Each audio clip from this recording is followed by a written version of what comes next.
everyone, welcome once again to Gotham Discussions. I am Captain Logan.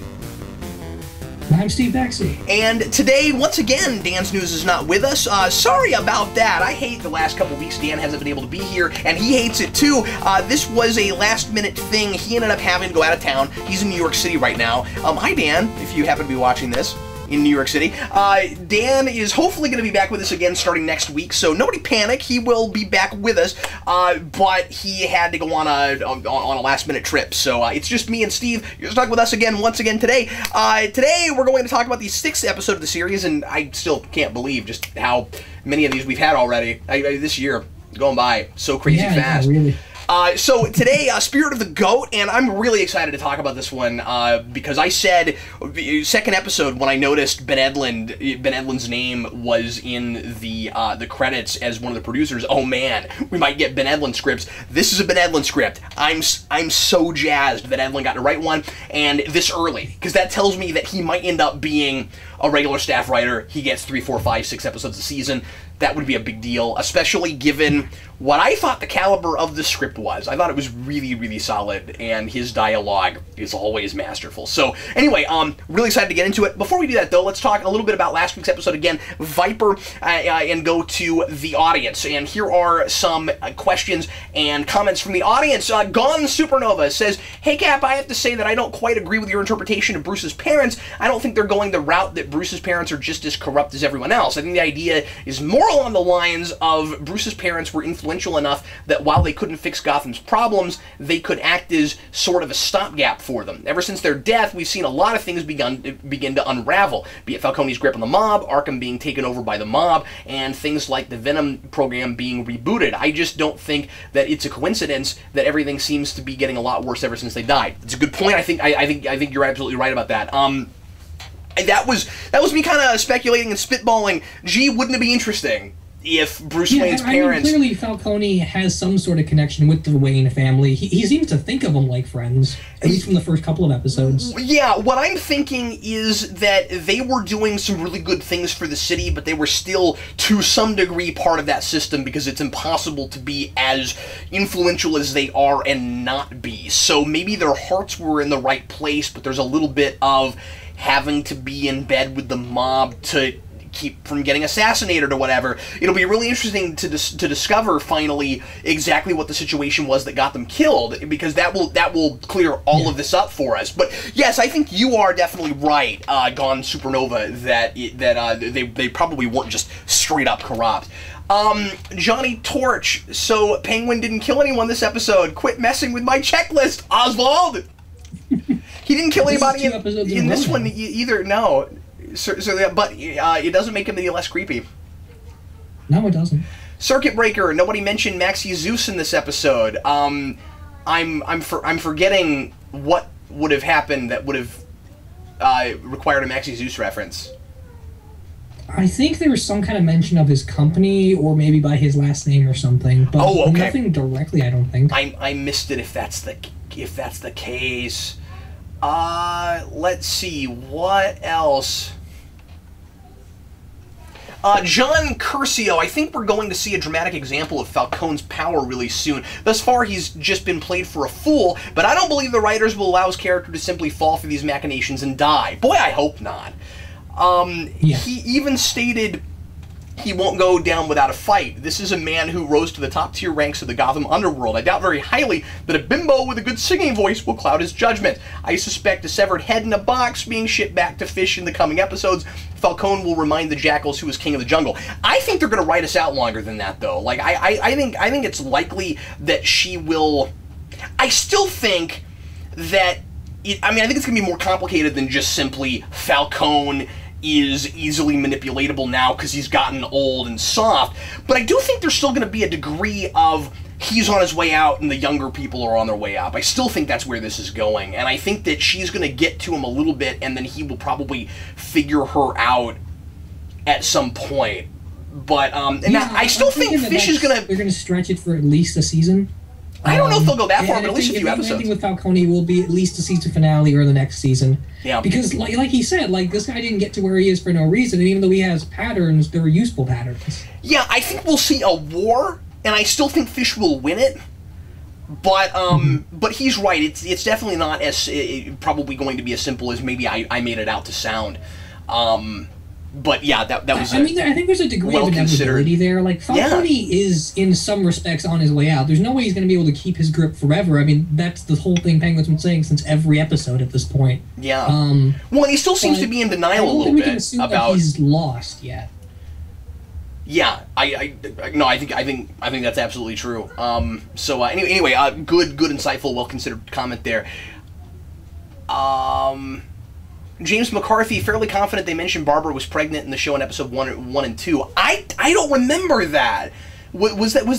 I mean, they haven't mentioned it subsequently at all. No, I mean, like somebody else. I'll try to find it here in a second. Somebody else said that what they meant by that was that they really think that they're gonna try to surprise us and be like, oh, she's pregnant, but and not that it was already meant. I'm pretty sure it's not in there already though.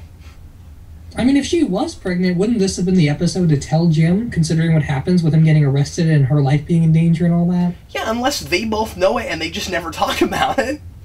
Which seems very unlikely given the way that the rocky way their relationship is going and stuff. They're not, I mean, yeah, they're engaged, but they keep acting like they could leave each other at any moment over lies and, you know, your basic TV drama, you're keeping secrets from me kind of stuff. Dimitri J, I don't see why it had to be Carmine Falcone. From what I understand in the comics, the Falcones have been running a running dynasty in Gotham, so why not have his role be played out by his father, and maybe have a younger Carmine in the show, but not the focus? That way, that sounds very kick-ass to me. That way, they could do whatever they wanted with the gang war, and still set up for Carmine Falcone to be who Batman faces in the future. It seems like they dug themselves into a hole unnecessarily. That all depends on where they're going with it. I still feel like we've got to look at this show less like a pre-Batman show and more like a reimagining of this world. So like, because honestly, that's the only, so far it really seems like that's where they're going with it, and it's the only way that I can really appreciate the show, because otherwise it's just like, you know, kind of being gimmicky, messing with the audience, making it, oh look, all these people before Batman and not the way you remember them, but don't worry, we'll get them there. I don't know that that's what it's doing, Steve. Yeah, agreed. I mean, Falcone does have a son in the comics, and he's great in Long Halloween, but I almost wonder if we kick out Falcone, and then his son just shows up to take over his empire, wouldn't it seem really cheap TV drama? Yes, but this show is clearly not totally above cheap TV drama either, so... No, I mean, like, what they've done, at least with the criminal factions, has been pretty high level. It's not like standard CW or Fox TV drama yet. It's just the Barbara Gordon stuff that's been doing that. I know, that was my I mean, if little you're thinking joke. about anything long-term, it's got to be the Falcone stuff. Yeah, exactly. That's what I think. Yeah, but yeah, if this does end up just like turning into more prequel territory where like we know who's gonna live, who's gonna die, and basically where everybody's gonna wind up because it's pre-Batman stuff, the show's gonna lose me. What I'm really into with the show right now is it. Like these characters are more or less who we remember from the comics, but they're all shuffled around. They're somewhat different ages. They're all earlier, and not so that it can do a Batman show without Batman, but because it's a different thing. This is a Gotham, as we've talked about, that was already kind of the Gotham we know, maybe even a little bit weirder, before Batman, and this is a new interpretation of what creates Batman in the first place, as opposed to let's give you a Batman prequel show. I just feel like there's a distinction. Yeah, and I mean, we talked about this last week, but I really want this show relatively soon to do something that's completely counter to the comics. Me too. To cement the fact that that's not where they're going. And I think they're going to attract viewership if they do something like Manos jokes about killing off Bruce Wayne, maybe like, I don't know, making Gordon crippled or something. Just do something that's really different and earn that trust that way. Because I think because we analyze it and we talk about it week to week, we get more out of it. But just as a casual viewer, I know how it could feel like this is really cheap and it's not warranting its own existence yet. Oh, absolutely. Absolutely. What I think, and then I'll get off this subject, but what I think is really cool about the show so far is getting to see the psychology of what this kid would have to be like in order to turn into Batman. I just think so far that stuff has been really interesting. I think that if this show didn't have Bruce Wayne in it, it actually wouldn't work. Yeah, I think that's a good way to put it, because some of the stuff about Bruce has been really subtle. We don't get much of him in every episode, and he's not even always involved in the main plot as much as he's a side character. It wouldn't make sense for him to always be involved. He's 13. Yeah, exactly. And the way they cast that actor and how great he is in the role and what he's doing with, like, the subtle psychosis that they're building up with him and his relationship with Alfred, it's really important that we see all that, because it shows us just how bad the city is and how far removed Bruce has to be Batman, even though it's the city itself that inspired him. Yeah. We've talked a lot about whether or not this is Batman before Batman, because Gordon ends up kind of being Batman, and I just feel like they're being smarter than that so far, just in the direction that we're going. We're especially with this episode that we're about to talk about, Gordon saying we need something else besides the police. That's not working. The whole the whole golden rule of no heroes, and that's the thing that's keeping the city back. That's the rule that keeps the machine turning, and Bruce Wayne will inevitably be the thing that turns that around. But I kind of like the idea that he and Gordon maybe meet each other in order to create Batman in the first place. And look, I get that this is not going to be everybody's bag. I get that a lot of people are thinking, yeah, okay, fine, but why not just do Batman? Yeah, okay, I'm just trying to take this show on its own terms, and I'm enjoying it, and it really feels like its own thing. It's really like the tone and the atmosphere of this thing is really kind of its own thing, and a little bit different from anything I've seen in this universe before. So I don't know. Maybe I'm being too easy on it, in it not justifying its own existence yet. But I don't know, man. So far, I'm really digging it. Yeah, I mean, it's different enough, and what it's doing differently, at least for the most part, has been working. Like, I love their Penguin, I love their Gordon, I love their Bullock. And I just have to say, like, if you don't like the show because it's not a Batman TV show, there's no shortage of Batman material out there. You're getting Ben Affleck in a movie, we have video games, we have, like, 6 ongoings where he appears all the time. If you don't like this version of the Gotham mythology, there's millions of other things to gravitate towards. And it's not like we don't have any choice anymore either, like back when Smallville used to be the only thing, or Birds of Prey used to be the only thing. If you don't like this as a comic book show, there's Flash, there's Arrow, there's Constantine. Constantine's amazing. Flash is amazing, Arrow's amazing. And people have said... There's other things to choose. Somebody left a comment, I forget who it was, I think last week, or a couple weeks ago, that was like, oh, there is a Batman show on right now. It's called Arrow.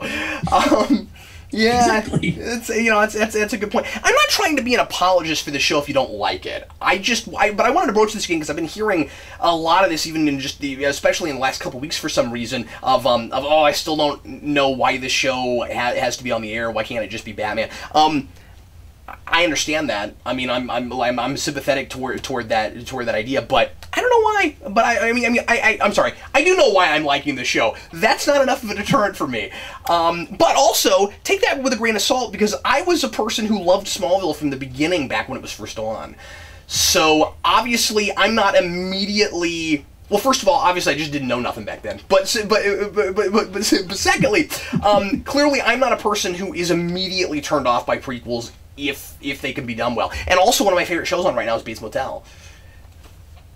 Yeah, I mean, like, your favorite superhero movie is Batman Begins, so it's not like you're being an apologist for the show because you like prequels. You like prequels, but you're able to take it on its own merits. Yeah, and that's what's important. Because I preach against Origin itself. It's being its own thing, even if it's not deviating completely yet. So I mean, as long as you enjoy the mythology that they're taking, as long as you're a procedural cop guy and you like the uniqueness of that, there's enough in the show to watch. And it's not like some of those other shows where you watch it week to week and it makes you dumber.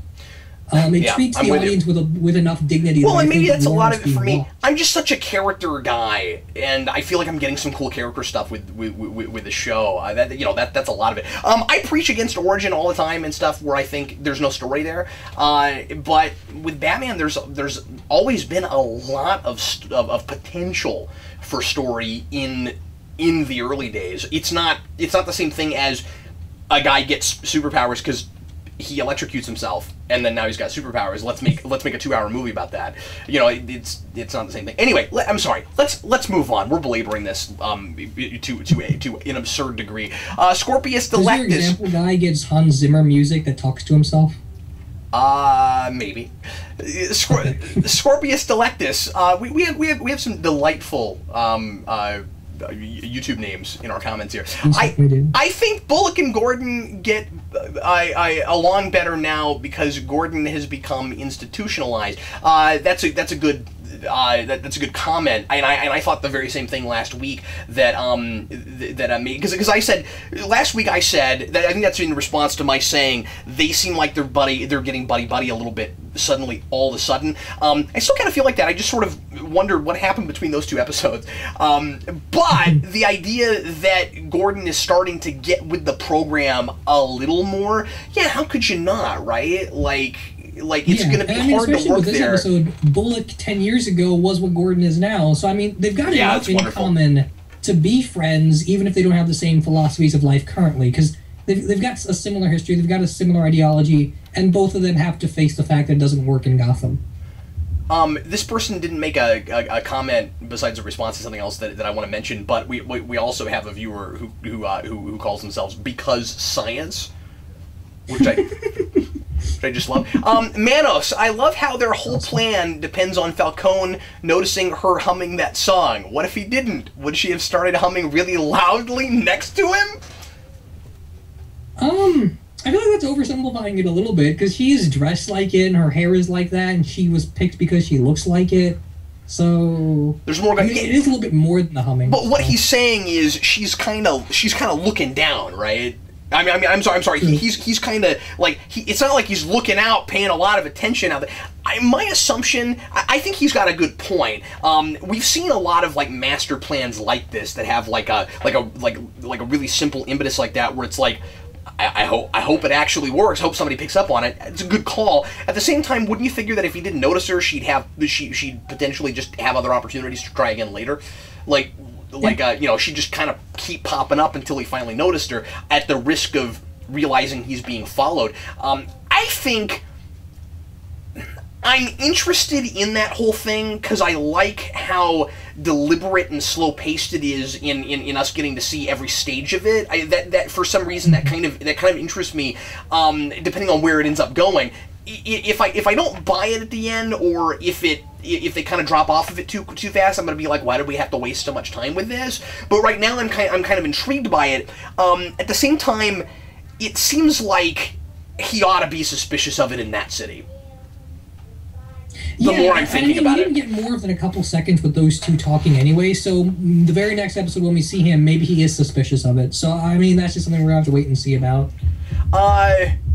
Hold one second. Johnny5222, hey Cap, is there any chance that there is another Barbara out there in Gotham that is better and actually has red hair? And a better wife? Just wondering.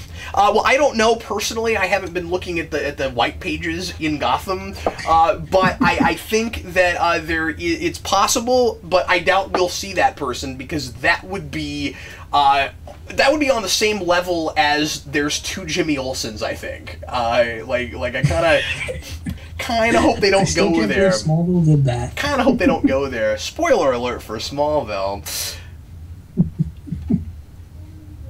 Let's do a couple more real quick until we. Min Kidzag, just waiting for Viper to put out a Got Milk commercial. The girlfish's grooming's name is Liza. Several people commenting about that. I missed that name. I don't know who she's supposed to be. I guess I guess she's probably not anybody unless we discover that she is. I still really feel like they've been so mysterious about her identity. Surely she's got to be somebody that we know. With this show, I'd be really surprised if she wasn't still. Yeah, I mean, this show's always making a big deal every time they cast a comic book related character. So maybe she isn't anybody, and they're just trying to do something unique with her. So maybe so. Yeah. Yay for Aaron reviews and games. Yay for green socks. Yeah, green socks unite. Okay, let's go ahead now and talk about today's episode. Spirit of the Goat. Where do you want to start, Steve? I want to start because Ben Edlund wrote this episode, and Ben Edlund was involved in Supernatural.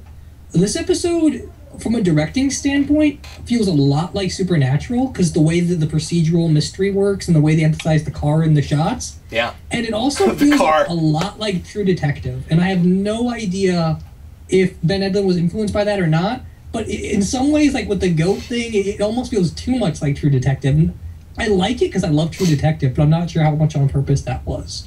I've never seen that. The best directed episode they've had. I've never seen that show, so I can't speak to that. But I see what you're saying with Supernatural, and I would imagine that Supernatural had a lot to do with why Edlund was brought in for this show.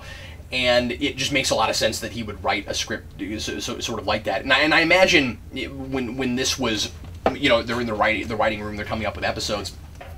If he didn't come up with this on his own, and it was like a, you know, committee kind of choice, he was probably like, well, who do we have on staff that makes the most sense to write this episode? You know, okay, obviously that's Edlund. I don't think that the feel of it went too far away from what Gotham usually is, but it did have a distinct like I don't know. It felt a little smarter in places to me. Yeah, and this episode, we didn't have, like, the investigation montage. We actually saw people go from place to place. And especially with the way the camera was shooting certain scenes, with the way Bullock would, like, Bullock would be on the very top and we'd look down a little bit and stuff. And then when Gordon and Bullock are always, like, hovering around their car and it's a black car and stuff, it feels suspiciously like Supernatural. And it's not a complaint. I think it's actually really cool because it's making Gotham way more mysterious than it was before, and I think that's interesting. But I would imagine the Spirit of the Goat's hideout both times, it's a really well-designed set because it's really clustered and it's also a really big room, and it's hard to give both so much open space and so much cluster space at the same time, but they handle it really well. Well, don't you think some of that whole "it feels too much like Supernatural" thing is just a matter of kind of homage and wink nod stuff? It's like, okay, it's Ben Edlund, so he's nodding back to the old to another show he did. I don't think it's derivative before it's homage-y, but maybe some of it too is problem. It's just something that came up. Yeah. And I haven't seen much of that show, so that didn't bother me or anything. But also, I think it's a matter of maybe this particular story needed that vibe. Yeah, and I think it worked for the most part. Like everything with the Spirit of a Goat.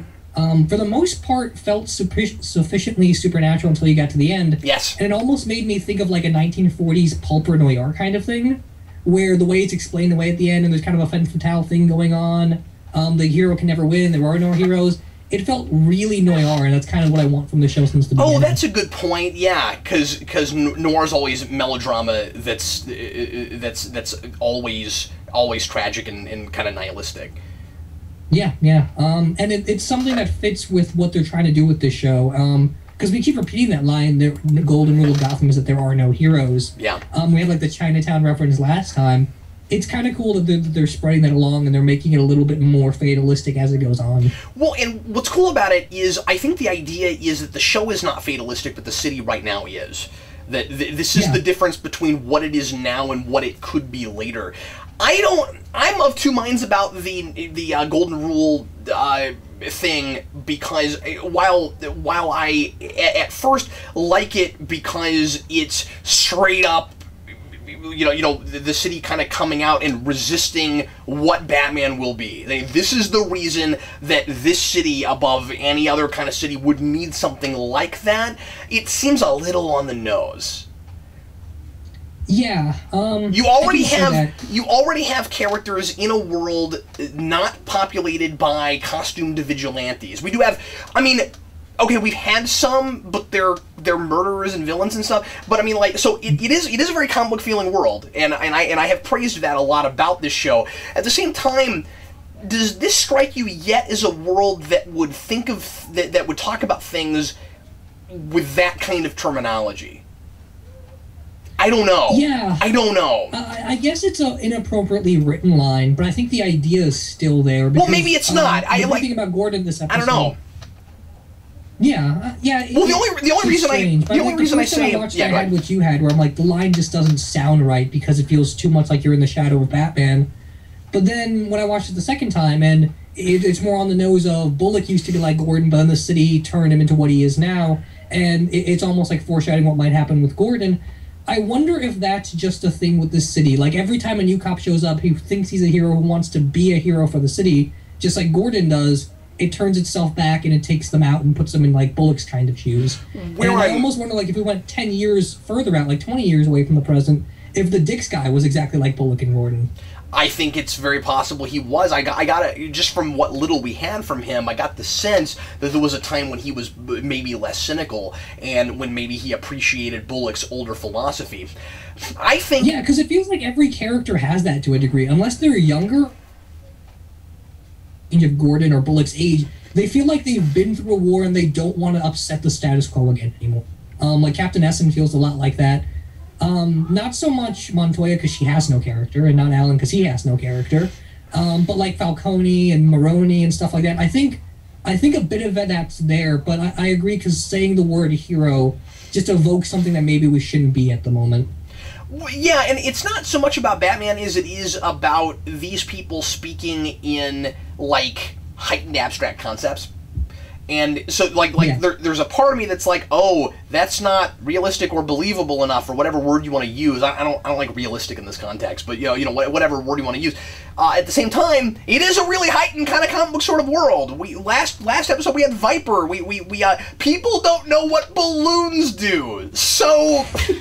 Maybe it's okay. I mean, because like I said, one of the things I really praised about the show is that it is high concept. It is heightened. It is exaggerated. So maybe we have to allow for at least a certain degree if it's consistent of characters speaking in these kinds of exaggerated, more abstract kind of concepts that people in real life probably wouldn't say. You know what I mean? Like, even being a cop, you're probably not gonna, unless you're in a situation where you're trying to get someone to, like, not rush headlong into a fire, you're probably not gonna say, don't be a hero. So, you know. Well, I guess then that could also fit a little bit with the fact that this episode is more noir anyway. Like, people do talk a little bit high concept in something like that. So I guess if you were ever gonna say the line, there are no heroes, then the best way to put it would be in an episode that feels distinctly noir. Yeah, I guess the question is there enough purple prose kind of stuff in the show already to allow for things like that? But moving on, you remember how a few minutes ago I said that I don't think the show works without Bruce Wayne? You kind of made me think of that again when you were talking about Bullock and the notion of maybe there are a lot of cops that have come into the city and thought they could change it, and then they were changed by it. And I think Bruce Wayne will and needs to be the reason Gordon doesn't.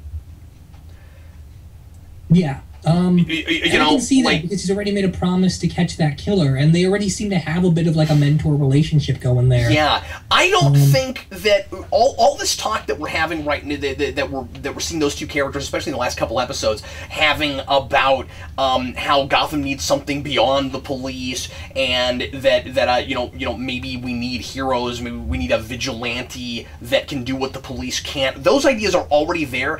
I don't think that is obnoxious foreshadowing for Batman. I think that stuff pays off early in some way. I think that those two characters both coming to that independently, but also because they've been interacting together, I think Bruce Wayne and Jim Gordon developed the philosophy of Batman, and Bruce simply has to grow up in order to fulfill it. My hope is that one of the big things that where you're saying we need to let this go off in its own direction, I'm hoping one of those is that Jim Gordon is simply part of Bruce Wayne's training and knows he's training to be Batman. I hope we go that far.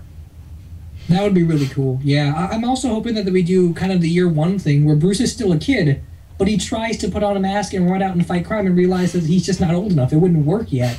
I think that happens. Some more hands-on experience in the city, because we haven't seen this guy in the city at all yet. Dude, that'd be a really interesting. Given the pace that the show is moving at so far with regards to developing Bruce's philosophy, I mean, we're going to have a 22, 24 episode season, and by episode 6, he's already investigating. He's already a decent detective. I feel like that kid is probably already a better detective than half the people in the Gotham PD. And then And then the idea that he got in the third episode from the Balloon Men. I want to say it was there when he kind of had the spark of, oh man, vigilante, that's the way to go. I would be really surprised if that doesn't happen end this season. Yeah, and I mean, like, even this episode, he's commenting on the totem of the goat and saying that it wouldn't really work, and it's about fear. Like, he's really building up that, and I can see people criticizing at this point that maybe it is a bit too fast.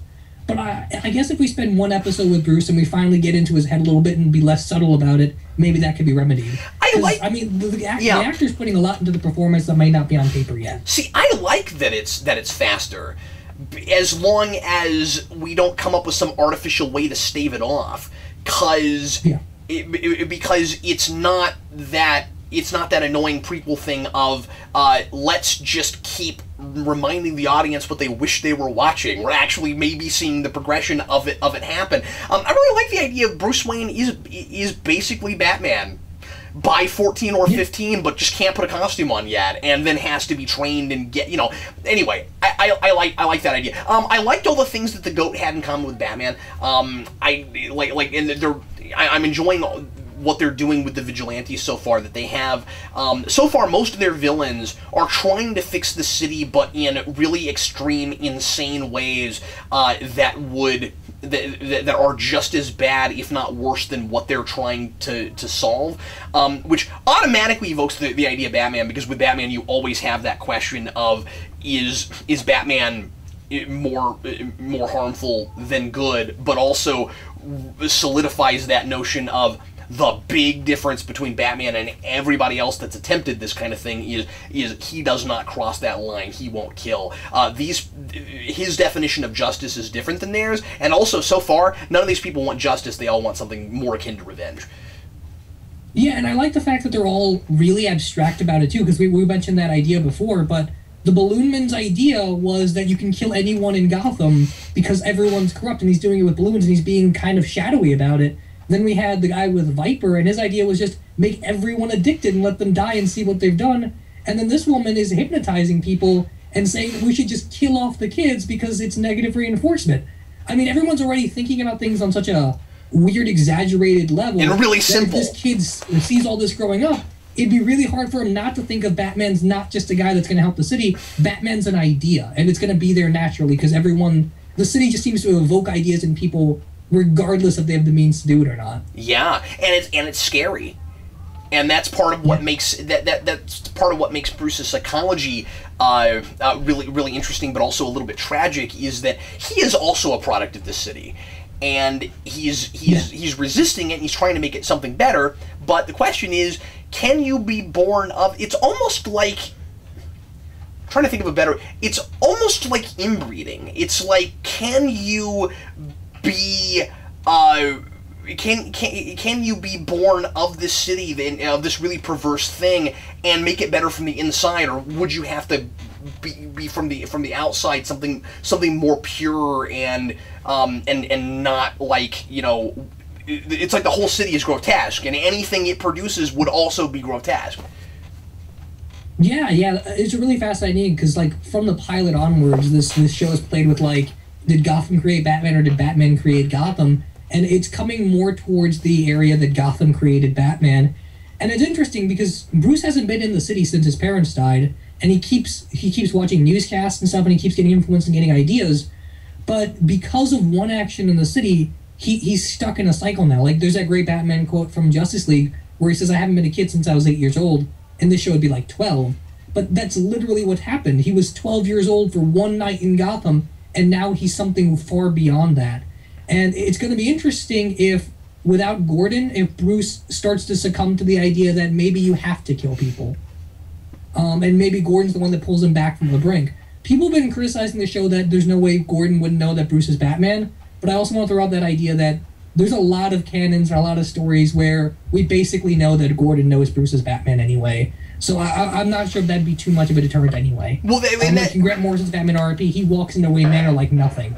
Once again, the only thing, and I'm sorry if we're talking in circles, but the only thing that I think really justifies this show in with the direction it's going is that it is a complete reimagining and just goes a different way than we've ever seen with these characters before, because you're not allowed to let Gordon know that Bruce Wayne is Batman unless you're right at the end of your story, like the end of Rises or something. like with this, if they do that, if they try to just make him really stupid and not know what Bruce is doing ultimately, that would be awful. But him being a part of the creation of Batman and just taking its own direction, I think warrants its existence. But the other thing that's making me really glad we're getting the show is I love Bullock. And his characterization in this episode in particular is really great, and I feel like that's the other reason Edlin had to have been brought in for this, because Edlin likes to write people who don't talk like anybody else and have like their own, whoeverisms. And yeah, the guy who wrote The Tick is the guy you want to write somebody like Bullock, because Ben Edlin's mind is really weird and interesting, and he comes up with the strangest ways to put words together and the strangest metaphors and similes and things, and so I'm wondering if Ben Edlin hasn't been writing all of Bullock's best lines all the way up. Because this episode was really hard to find one best line. Like, the whole script was just really well done with dialogue. Oh, and I'll tell you, even before we get there, that I have 3 That's So Bullock lines from this episode. It made up for the couple that we didn't have one. There are 3, and any of them, there's one that's better than the other 2, but any of them seem like very That's So Bullock lines to me. He is now something much more akin, now that we know something about his backstory, to comic book Bullock for me. Yeah. He's definitely circling around being comic book Bullock now. And it's interesting still that Bullock is still not inspired by Gordon, but from this story, I like the fact that Bullock's almost, not like a father, but almost like he sympathizes with how young and naive Gordon is, because he used to be that way. And that does a lot to bring out his character more, because it's so easy to fall into the trap of, like, your character's trait is pessimism, so the only progression we ever do is that they keep talking about pessimism. And Bullock's more complicated than that. He's more three-dimensional now. And, I mean, it's a little generic to have, like, well, Bullock used to be just like Gordon, and it's a really easy parallel, but I think it works, and I think part of it is the actors are so good in the role. I don't think Bullock was just like Gordon. I think that he was similar. Close enough to. Oh yeah, absolutely. I'm just saying that I don't think it's as simple as, well, they were the same character. I think he was more idealistic. But I think that if Gordon were in the city for 10 years or for however long and became more corrupted by it and decided that he had to start doing the really unlawful things just to stay alive, like Bullock does, I think he would still handle things differently and just be different. Like, Bullock is described by the Dix guy as a loose cannon, and I think he's always been that way. I don't think Gordon is a loose cannon, and I don't think that just being in Gotham for 10 years would make him that way. I think that he would still be, he'd have more finesse, he'd be more methodical, he wouldn't, you know what I mean? So I'm just saying that there are things, personality-wise, if not worldview-wise, that immediately separate these characters. Yeah, what's interesting is, like, which is good. Not Gordon. I mean, Bullock's been in Gotham for 10 years, but he doesn't fade immediately into the background. Like, there's something about him, there's a Bullock-ness to him that makes him immediately more interesting than the rest of the characters and the rest of the backdrop, not because he gets a dialogue, but just in the way he seems to carry himself and just the way he seems to act about things. Even when other cops talk to Bullock, and, like, when Nigma talks to him, we had a cop 2 episodes ago that talked to Bullock, there's a Bullock-ness, and they expect Bullock to act a very specific way, and when he's not that way, people seem to notice. Yeah, and it makes things uncomfortable because and that's the thing with the show, is that everybody wants to know where everybody stands. It doesn't matter if they do bad things or if they do illegal things. It's just, as long as you understand how a person will react, you can act accordingly, and that's how the city runs. That's kind of scary. So, but the thing with Bullock is, from the very beginning, from the first episode, I thought, and started questioning it later, and now I'm back to it again, which is cool, because I was hoping this is where it was going, that Bullock is not exactly the ends justifies the means kind of character that he's having to make himself out to be. That, like, he wishes he could be the more altruistic kind of guy, and just can't, and he's hardened but he doesn't know what altruist means. What's that? And he doesn't even know what that means. He doesn't even know what it means. That's hilarious. But yeah. But the idea is that he's lost something, and that what's made him such a hardened kind of person is that he lost his innocence somewhere, and and he lost his faith in humanity and in the system, and now it's just a job. Remember last episode, the whole thing with hey, we're on lunch.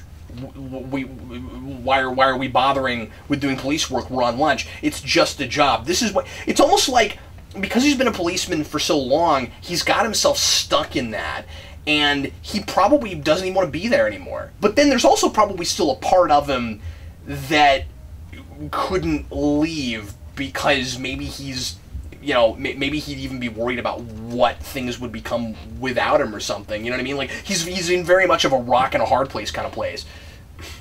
Yeah, it's almost like there's a weird social contract between him and the police department and the way Gotham runs. It seems very much like Bullock decided to be a cop, and even if he doesn't agree with the philosophies of what the cops are doing or how the city runs, he became it and he was adapted to it, but he can't bring himself to quit simply because he's a bit of a contract. The city runs a very specific way, and no one wants the city to run any other way.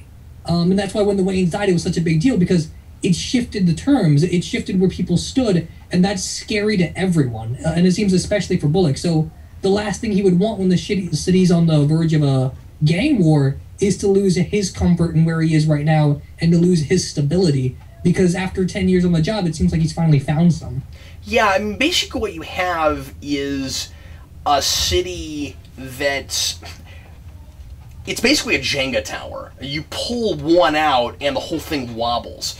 And so, with Bullock knows he's a cog in a machine. And he knows that if anything changes, it could be really bad for him. And if anything changed with him, it could be potentially bad for everything, and I think that is that idea is inherent in the ending of the episode. Bullock, right at the end, I thought it was a fabulous cliffhanger. Right at the end, Bullock loses it when he finds out that Jim lied to him. And it's not like a Barbara thing, just a very generic, oh, how dare you not tell me the truth about your police work, even though you're supposed to have police. With Bullock, it was, don't you understand, we're dead now. Yeah. This city works in a certain way. He calls him partner and stuff, and he wants to reassure Gordon, because that's the relationship. No matter what happens or what you have to lie to, there's a certain comfort in what you have to do and what certain things are. The moment the Penguin shows up and Gordon didn't kill him, Bullock is furious, almost not because he was lied to, but because, I mean, I'm sure that's there, but I mean, there's also an element of, I was acting under the assumption certain things were going on and they weren't, and now I don't know what's going on in the city, and that's terrifying. Well, yeah, but more than that, remember, they made a really big deal in the pilot that if he doesn't die, Fish comes back after them. Or not Fish, Falcone. Falcone gave an order. This is all part of that machine. If you don't do this, you have to be eliminated because he betrayed Fish. Fish works for Falcone. Falcone ordered the hit. You're all part of that. If you don't cooperate with that, then you're done. That's it. And Gordon's messing with that because he's putting his morality in front of their personal safety. Yeah, and to your point, there's an part in episode 2 where the cop doesn't show up to pick up the dead body because he was doing something that he was getting paid off for, and Bullock is completely fine with it because he's doing it to provide for his family. And so he's being safe and he's working the system and doing what he's supposed to be doing. And Bullock can sympathize with that. Bullock can sympathize with self-preservation. He can't sympathize with idealism. And I almost wonder if he can't sympathize with idealism because he's afraid the moment he does, he's going to lose something, and maybe that's what made him change. Yeah. And maybe that's in the 10-year gap that we jumped. Let's go ahead and move on to some other elements. Let's talk about the Riddler thing. Because now finally we got sort of a subplot for him. I tweeted when the file system thing started going on. Oh man, Riddler's first horrifying, devious plot is to rearrange the police department's filing system. Ooh. At first I thought it was a little out of place. That was the extra subplot in this episode. It isn't thematically though, because we're talking about cogs and machines and this the system that's like barely working, and then Gordon coming in and changing it around. Riddler, I think this was there primarily for foreshadowing. I think this is what the Riddler's going to do when he becomes the Riddler. He's going to try to do something. He's going to try to do in a way what Gordon is doing, somewhat unintentionally, somewhat intentionally. He's going to try to make things fit his sense of order.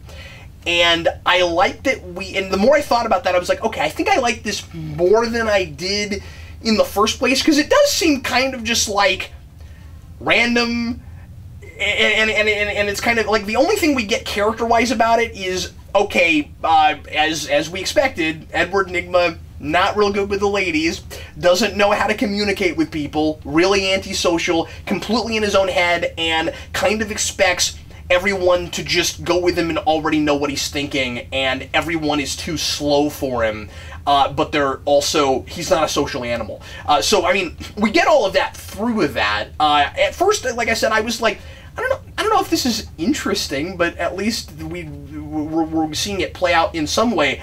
But then, if you look at the whole, what he's doing with the filing system, in comparison to the larger things at play, there is a thematic connection. Yeah, and it's cool because Riddler says that her system didn't work, and this is better, and it almost screams of Zero-Year Riddler, of maybe when he becomes the Riddler, he's gonna make people better. Like, the people in the city don't work, they're not smart, they're not up to my caliber, I have to make them better, I have to make them think like me, because I'm the smartest. And, two funny things about that, though, is at the very beginning he asked that really generic, basic riddle of, like, going across water from one location to the other and switching back the animals and stuff you're carrying. And then he knows what rhizomatic means. Like, I don't know how you can talk about rhizomatic filing and then ask such a really basic, like, third grade riddle. Well, maybe he's insulting people's intelligence when he does that, where, like, he's asked so many riddles that no one will even give him the time of day to try to respond, that now he's just resorting to the easiest stuff he can think of and pretending like it's better than it is. That's all I've got. I might be wrong about that. It also might be Edlin. I just thought it was funny. Like, the moment he mentioned that riddle, I'm like, wait a second. I did this when I was, like, 9 years old. What are you doing? It also might be Edlin going, what? Riddles are hard. I don't know. I came up with a riddle. The thing is, I've always criticism. It's just funny. I've always wanted to write a Riddler story, and then I think, no, I don't, because I don't want to have to come up with riddles. By the way, Gotham, Fox is for some, these are silly. Fox is putting out these printable masks for Halloween. So if you're like if you're like a really poor person who has the internet and has a printer and can print off things, and you don't have a Halloween costume and you need a Halloween costume, you could be the Riddler. You could just print this off. And you could be the Riddler from Gotham. They also have Catwoman and Fish Mooney and Penguin, and I think maybe one or two others. But anyway, so that's a thing. I saw the Penguin one, and there's a great video on the Gotham Twitter page where the Penguin's holding up, or the actor's holding up the Penguin picture, and then pulls it down really fast, and you see the actor from the show, and it's uncanny how well those two look together. Almost like, given 30 years, that guy is the Penguin biologically. That's awesome. Yeah, I thought that was really interesting because these are supposed to be Gotham. They say Gotham on them, but then this is Riddler with a mask, and that is like 55-looking Penguin. Yeah. But then Fish Mooney's a made-up character, so she just looks like Fish Mooney from the show. Anyway, what else do we need to talk about? Let's just talk about the mystery at large. Once again, we have another villain who gives a motivation at the end in about 20 seconds and kind of sums up the point of the whole episode for us. And people have been complaining about that, and I agree. This seems to be... I almost want to coin a phrase here and call it, like first season superhero-itis or something, because it's like villainitis, because it seems like you get these superhero shows, or shows, I don't want to call this a superhero show yet, but based on comics and superheroes, where we've got to have a bunch of random Freak of the Weeks and really lame villains to give characters an excuse to do things so that we can establish their characters, and then once they're fully realized, then we can start actually having larger threats and really interesting threats. With this show, we have the larger threats. Obviously, Penguin's not a good guy. You know, we have our long-running things, but then we have, like, that episodic, quick thing that we've got to deal with. The difference between this show and some others that I've seen that with, when, say, Arrow or Flash, because Flash has had the same problem with just these, like, the really throwaway, forgettable villains that kind of sum up why they're doing what they're doing in 20 seconds. But with this, I think part of it is coming from the kind of basic tenets and tropes of mystery writing, where if the whole idea is somebody's done something awful and we have to spend the whole show or story or what have you figuring out who did it, then you're going to have that Scooby-Doo moment of explaining everything that the character did, because you can't make that character a fully realized person throughout the show very easily, because you're not supposed to know that they're the one that did it. Now, if you do the traditional mystery thing of there's all these characters that it could be, then you can kind of flesh them out more, but still, even if you do that, you're still going to have, at the end, a little bit of, well, this person wasn't who we thought they were the whole time, and so we still can't really, you know, fully draw them. So, I don't know, that, like part of that is just the difficulty of mystery writing, writing a mystery and making who did it surprise the audience, versus character-driven storytelling, making everybody seem like a three-dimensional real person. Yeah, and like you said, it is a little bit of, like, mystery writing is really hard. And I almost wonder if, like, maybe, because I like the Riddler subplot, but if we got rid of it, and just every now and then we maybe have, like, offhanded mentions or got, like, snippets of information from some random source that this woman did this sort of thing, like she was a hypnotist and she does pro bono work, and she was in Gotham at least 10 years ago.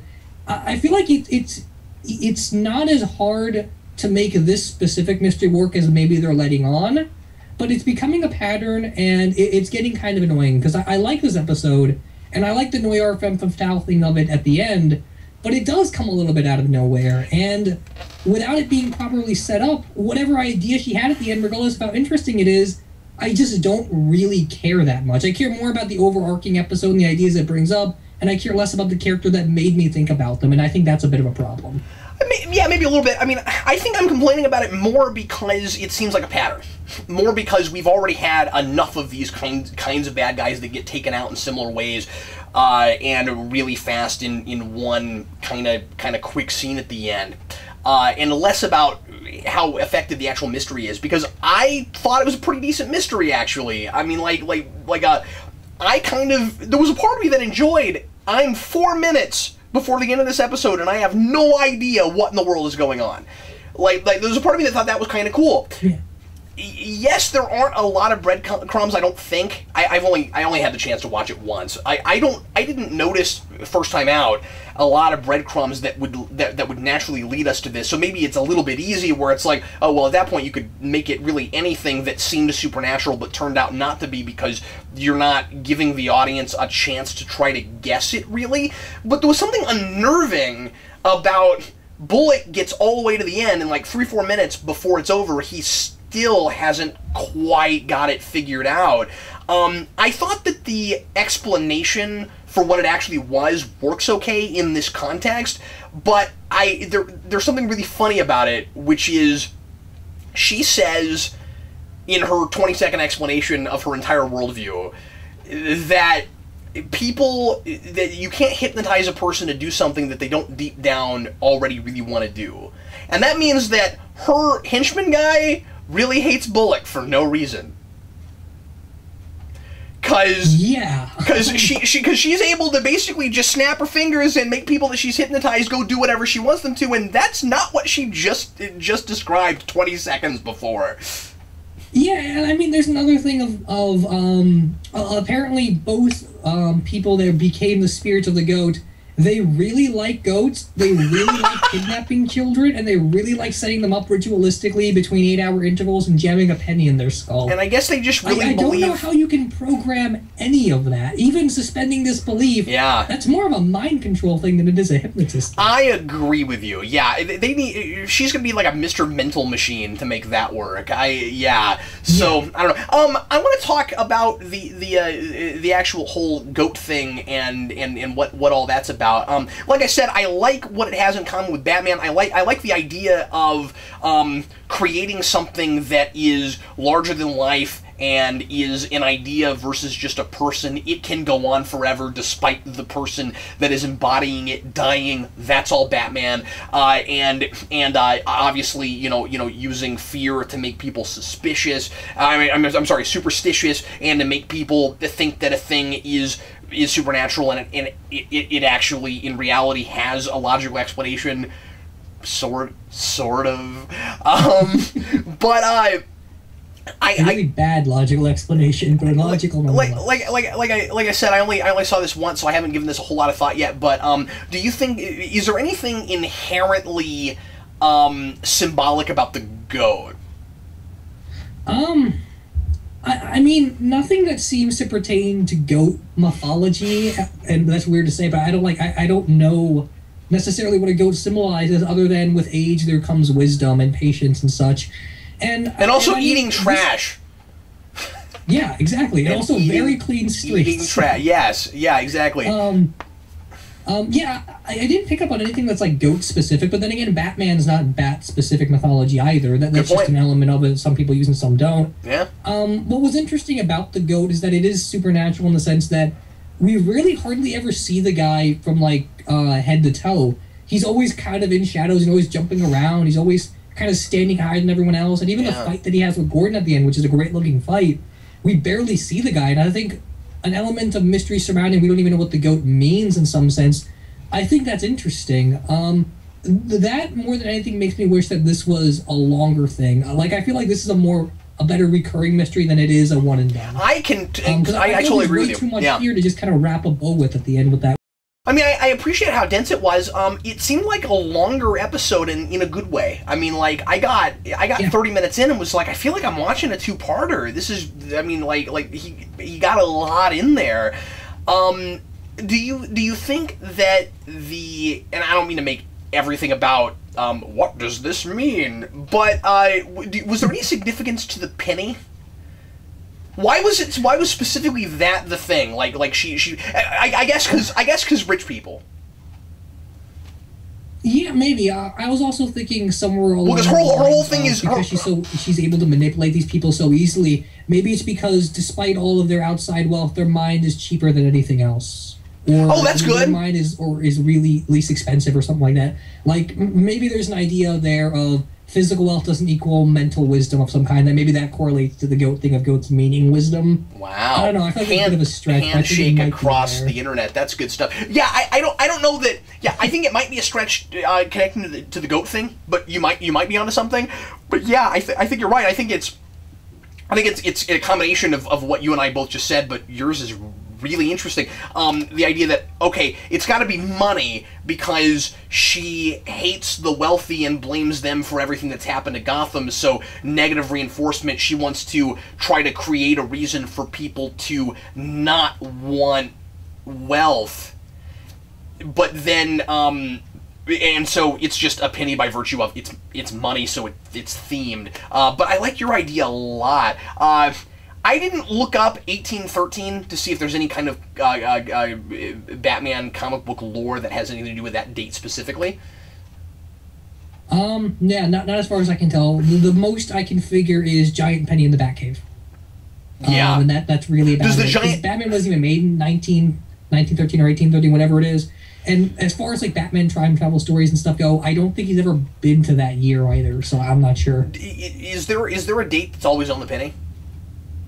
It varies from 1939 to 1945 to like 1989. It just depends on like whatever you wanna put an Easter egg of, like whatever story or whatever. That just seemed like a really. It was weird that it was such an early date, and I figured that they wouldn't have arbitrarily picked 1813. They might have arbitrarily picked 19 something, but to go back that far, I thought maybe it's like the founding of Gotham. I thought maybe that's the year, and maybe they'll tell us later, but I'm thinking maybe for this continuity, maybe that's the year Gotham, I'm just spitballing, but maybe that's the year that Gotham is founded, and her whole crazy plot of trying to deter people from wanting to become rich is like her way of trying to reestablish order and change the city and start over. So she goes back to the date that Gotham was founded because she wants to refound it. But I don't know. I'm just saying that date's got to mean something. Yeah.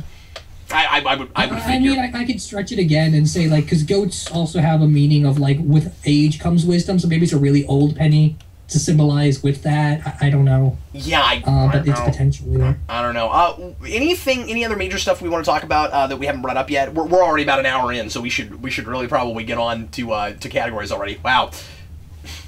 Yeah. Anything else I want to say is just going to come with the worst moment. So. Let's do it, shall we? What was your favorite moment of the episode? Let's go to best moment, worst moment. Ending with the Penguin. That was great. Because I felt like everything up to that point, I'm like, okay, I'm kind of seeing the pattern here. And then the Penguin just shows up, and I have no idea what's going on. I can't believe that I was as satisfied with that ending as I was, and so excited for next week, because we've already done that ending. Yeah. Like, we did that before. He shows up to Gordon at his house. Is this going to be like a recurring thing where, like, we keep surprising the audience with, holy crap, it's the Penguin? And yet... I mean, it helps because he's so interesting. Like, yeah! All that stuff with his mom. I'm not complaining. I'm impressed they made me... He doesn't have anything to do with the plot. He's still... Yeah. He has a presence, and it's great. That actor is fantastic. Yeah. I don't know. I'm impressed with them for doing the same thing again and making me go, wow, yeah, that's awesome. I'm excited that they're not stretching that subplot about Gordon killing him any farther than they have. So glad that we've, like, because I feel like that is writing that shows that it's a little bit in touch with the audience. It's going it understands how long it can do that before we get impatient. And it goes, we know, part of it is, and this is not a matter of just doing what you think you need to do to sell to an audience. It's not a commercial thing. It's, if I'm writing a thing, I think of myself as a reader and I go, okay, how long can I stretch that before I would go, ah. And so what that's doing is it's saying we know at the end of this episode that there are people who are saying, okay, really, like, Gordon's gonna go, like, to jail now, and how long are we gonna stretch this before everybody knows that Cobblepot's around? And then it goes, boom, Cobblepot, there you go, there it is for you, audience. And I love that kind of stuff because we don't see it coming. And that ending was just shot so well too. Yeah, it looks really good. The sun is setting right behind him, all the lights coming out, and Penguin's blocking, and he's just got that really great smug smile on his face, and he's so happy with himself, and he's on a stage and people are looking up to him, and it's kind of unsettling, but it's a fantastically shot scene. Now, I don't know how he knew Gordon was getting arrested at that very moment. Like, it's a little convenient if he just happened to walk in right there. I hope they tell us. I don't think they will. I think it was just for the sake of a really exciting, shocking kind of moment. But I loved it. Good point. I loved it. I have no idea how that goes. I agree with issues with Gordon being arrested, and we'll bring that up. So okay, I agree with you. That is also my favorite moment. So let's move on. All right, Steve, give us your dissertation on your worst moments, sir. Oh, okay. It's not dissertation length simply because I don't want to waste any more time with this character than I have to because I hate her. Because every week, I'm like, okay, here's all the reasons that Barbara is like regular TV drama irritating girlfriend, and Steve's like, okay, we get it. Everyone is sick of us talking about it. She's horrible. Let's move on. Go ahead, Steve. Well, I guess we're switching roles this time because I hate her so much in this episode. If I could put every Barbara moment, I would, but it's more specifically the very opening scene between Barbara and Gordon, and when they're arguing with each other, and she's asking for like half of what he's carrying. And I really, really hate that line because it screams almost as if they're dating, and it also has this huge problem of Gordon is talking about how the city's changed him and how he's uncomfortable and he doesn't know what to do and he has to think, and she's not even giving him so much as space. See, here's the thing. Like, she's so much in control of his life that it's unsettling, and I want him to just break up with her. Okay, let me weigh in on this because I read that scene differently from you until we got to the end of it, and then I think it sort of is what you're saying. I thought, and I tweeted this. I thought that the beginning of that line and what she was saying there was Edlund attempting to turn her around, because the way she was spinning it, it wasn't, you need to tell me everything. How dare you not, always reveal everything you know, and we're supposed to be partners or whatever.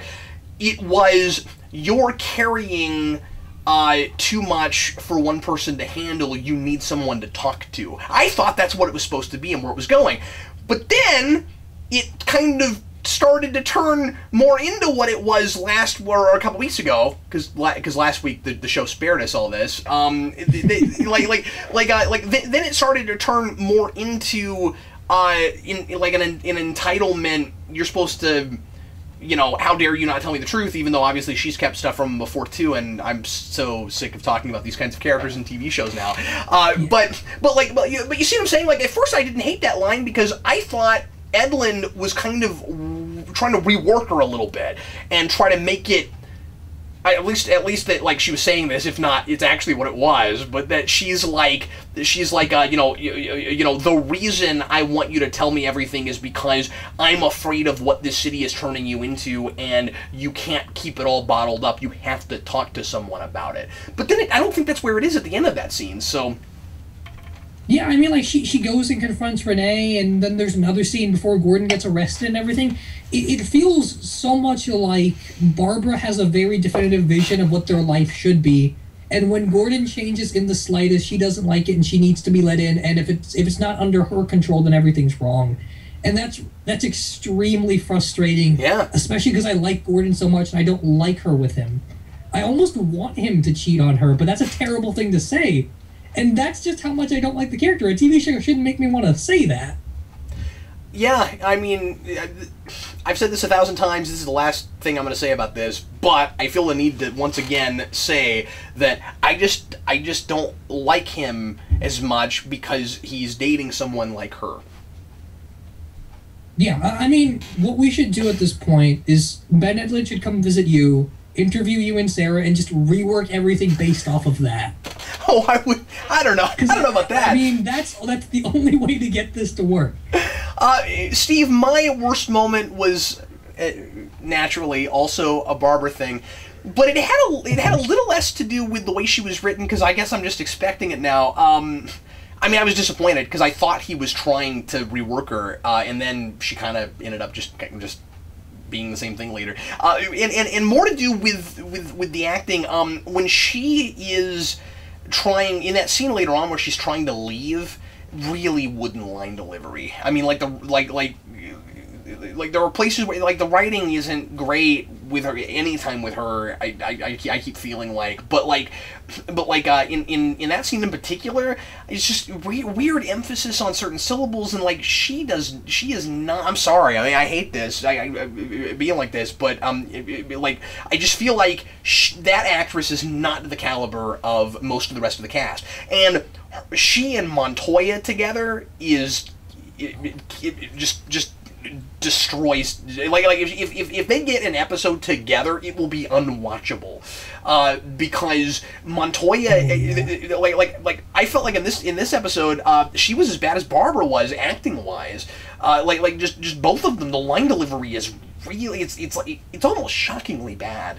I don't know if you had that, but I thought it was, it was, and here's the thing, I really like Montoya first episode. Like, I thought, okay, she looks great in the role, she seems to be okay, and maybe she'll rise to the occasion later. There was something about the way she was delivering lines in this episode. I haven't had that before, but whenever she would get more like heated or worked up, it didn't work. I wasn't buying it. Yeah, I mean, something I'm having with this, and I might not have it if I had different circumstances or different experiences, but, like, my dad's an actor, so I really want to show him this show because I want to show him how well some of these actors are doing in their roles, but I resist every time Barbara or Montoya are on scene because I know what he's going to say, and he says, how could any director in their right mind finish the episode when you're acting with those two characters is that bad? If it's always that bad, just fire them. Because, I mean, I follow both of them on Twitter, and they're cool enough people, yeah, but they can't act. I mean, so far. Now, look, it's frustrating because the directing is so good in certain episodes. But let me put this in perspective, because I have seen this before where I thought an actor was a really bad actor, and it turned out that they just couldn't get a handle on a character because the character is not well written and is simply a poorly conceived character. These characters, both of them, are kind of poorly conceived so far. So it could be that if that gets turned around and we start buying the characterization more, that the acting shifts into it. But on the other hand, I said the same thing about Huntress and Arrow, and I don't feel like I got that either. So.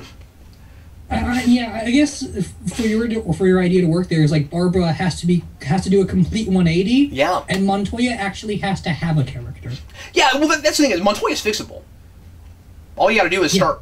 All you got to do is start giving her real people things to do and stop just using her as a plot device. And once we get past the Gordon killed Penguin thing, it's going to be easier to make her less of a plot device, because so far she and her partner, I keep forgetting that guy's name, Alan, Detective Alan. Thank you. Because he says nothing ever. Yeah, those two together right now, they are a plot device. They are pretty much there to give Gordon something to fight against in the police department, which again still seems really strange to me, and also there to try to show the other side of the corruption of, you know, here are two people that are trying to play completely by the book, and they're not doing it through a character place yet. That feels like they put a pin in that. Maybe they'll get to it later. You know what I mean?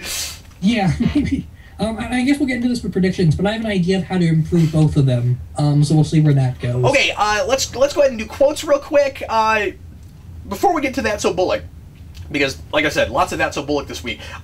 Bullock has a number of great lines in this. But I want to mention a couple things that are not Bullock yet. Because, by the way, first of all, yay for a Bullock-centered episode. I mean, this show is like even a lot better to me now, because I get this guy more, and I really like him. I really liked Nigma's humor is very important. Humor is very important. Don't you agree? I do. I really like the actor in that role. He delivers it really well. Did you have anything that wasn't Bullock?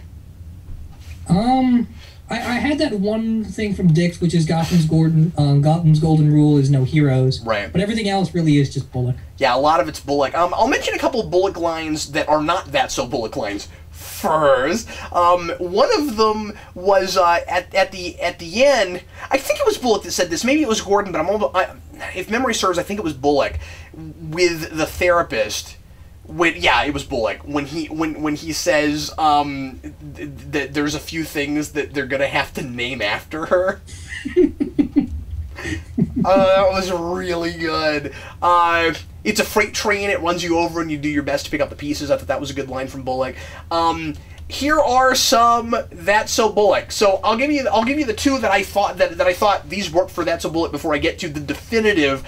As good as Shiny Shoes, Mother of God. The There is one that is that good. The first was, "This is the black box. We don't open the black box ever." That was pretty good. This is the most... This next one is the most Edlund line in the whole episode, but it also is a very Bullock line. "Deja voodoo all day long." That was one of mine. That one's pretty good.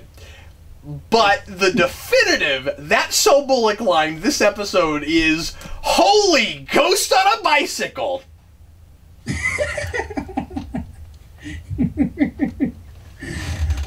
And I think this was Bullock, but another great line he has at the very beginning when the spirit of the goat's guy's like, "There's no Milky here, only the spirit of the goat."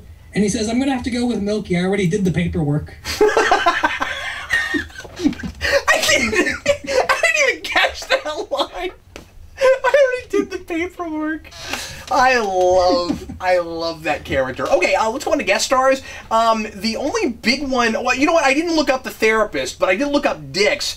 And he was played by a guy named Dan Hedaya, who's had a long career as a character actor. But I didn't recognize him from anything. And looking at this, he's in a bunch of stuff I never saw. He was, I guess, in a lot of ER.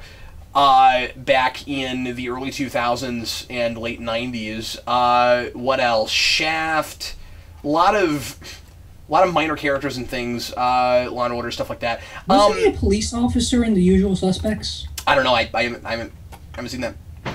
Oh, okay. Yeah, I feel like he was in that movie, but he was so much younger, so I don't remember. Also in this episode, we have the woman that's the therapist. Her name is Suzanne Misner, and she's from White Collar. And this show seems to be taking a lot of character actors from White Collar. So that's cool. And you said that's a good show. It starts good. Or someone told me that was a decent show. It starts good. I did a review with Sid Part 2 on it, and it's got problems, but I guess we won't get into those just yet. Let's go on to comic book references. Enigma.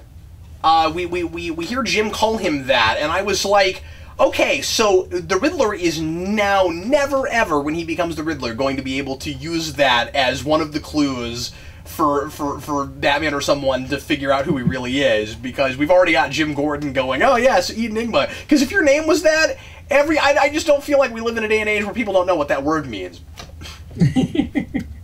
And I mean, the Riddler has a different name, and then he changed it to Edward Enigma later down the line. I'm not sure why we couldn't use that name. Yeah. Good call. That makes a lot more sense. Although maybe they did that. Maybe we'll find out that Edward Enigma is not his real name. That would make... Okay, well, I guess mostly I was saying that because if people already know him by Edward Enigma, then it's a problem. But if they knew him by a different name before he changed it, then it wouldn't be so much. Well, what I'm thinking is maybe part of the reason that he's so, like, kind of weird and wacky and seems a little unhinged is that there's something major in his background we don't know about, and maybe he's living a second life. You know what I mean? Oh, okay, yeah. Maybe he was someone else and he moved to Gotham. Like, there's a possibility there. I hope they do something like that with him, because...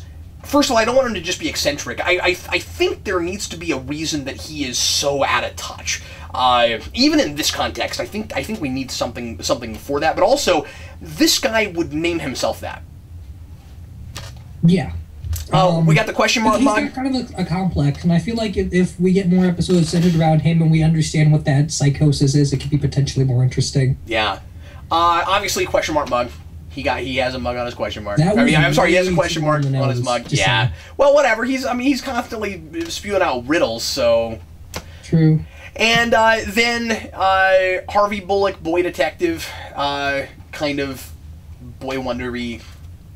That's gonna play into my trivia question. I didn't catch that. Oh wow! I didn't give away your trivia question. Or no, it did not. Okay. It just further asserted the question. That's gonna be. Oh, interesting. Okay, let's go on to predictions. Do you have any predictions or hopes you want to talk about? The one hope I mentioned earlier about what you could do with Detective Allen and Montoya, because they were essentially blank slates, is I've been watching some X-Files lately. I think it'd be really cool if we did Montoya Allen like Mulder and Scully, where Allen's the one who wants to believe that Gordon can change the city, and Montoya's the one that's set in her ways. Because that way we can make her consistently hard-headed like she has been for the past 6 episodes, and we could finally give Allen something to do, and it'd be kind of akin to what he is in the comics, where he believes in supernatural things and he believes in Batman and stuff like that. I think it could also be a good way to finally acknowledge the Gotham Central fans that wanted this to be Gotham Central, because it could so easily still be that. Yeah. I don't know if they're going to do that, but it'd be really cool if they did. I think I pretty much exhausted everything I wanted to say, but I'll throw this one out. I think that the Bruce Wayne stuff is moving at such a clip that he either does what we said earlier and tries to put on something akin to a costume in the season and go out and fight crime and it doesn't work, or Batcave at the end of first season. I think that is entirely plausible right now. I think, or if not Batcave, I think the Bat motif happens this season. I think it's got to. Yeah, I think it'd be really cool if he figures out the Bat motif, and then all of his training is geared towards Batness. Well, even if it's not training, and then the Batness sets in. The only reason I'm saying that is we have had plenty of versions of Batman where, as a kid, he falls in the cave, or like the bat comes through his window or whatever when he's a kid. This show is gonna do that. I think I would be really surprised if it didn't. Yeah, and I mean, in the comics, during Nightfall, Batman's got, like, the whole Mask of the Tengu thing, and I mean, if part of his training already had the bat, then the inspiration doesn't work as well. If we give him the inspiration first, then gear the training towards the bat, like it is during Nightfall, I think that could be potentially really cool. I always thought that was better. It might justify its own existence a little bit more, because it's doing something a little bit more extreme than the comics, and people might tune in for that, at least. Let's go on now to trivia questions. And what was your question from last week, Steve? Alright, last week it was the drug Viper, because it bears some similarities to Joker Venom. Maxie Zeus mixes Joker Venom with what normal drug, a real-world drug, to create something called Chuckles? And the answer is he mixes it with ecstasy. And that's during Kevin Smith's Batman Cacophony story. And that was answered first by Miles over email, so congratulations to you, sir. My question was, what does Gordon order when he, in that really super tense, crazy scene last episode with Maroni? We didn't mention, by the way, that none of the mob bosses are in this episode. Oh, yeah, they're not. That was really interesting. I think it's kind of nice to save them for bigger moments, like the last scene with Maroni. Well, you don't want to just have them in there to remind the audience that they're there. You don't want to have to do that. You want to give the audience enough credit that you got all this stuff going on, and we will remember it without having to necessarily have it in every episode just to remind us it's there. Anyway, what did he order when Maroni asked him if he wanted anything? And it was water. He just asked for water. And Aaron on over email got that. So congratulations to you. And now we're going to do our trivia questions for this week. And what is your question, Steve? All right. This time we alluded to it a little bit earlier, but Bullock appears in Doug Mankey's Batman run. And he has a pretty close friendship with a Robin, because both of them like watching old movies. Which Robin is it? That's a great question. My question, as always from the episode, but this might also be comic book, I'm not sure, is what is the Penguin's middle name? We gonna name drop this episode of the Penguin's middle name. We may have had it in a previous episode, I'm not sure, but I haven't asked this yet. So there it is, Penguin's middle name. We didn't talk about the stuff with his mother. We didn't talk about Penguin hardly at all this show. His mother reminded me a little bit of Norma Bates. Yeah, I was getting that sense. And something I've been fond of saying lately is, if Penguin wasn't thrown in the river at the beginning of Batman Returns, this would totally be the origin of that Penguin. You know what? His mom is almost as demented. That's another thing I really meant to bring up earlier. Is there are faint hints of Batman Returns all over this episode.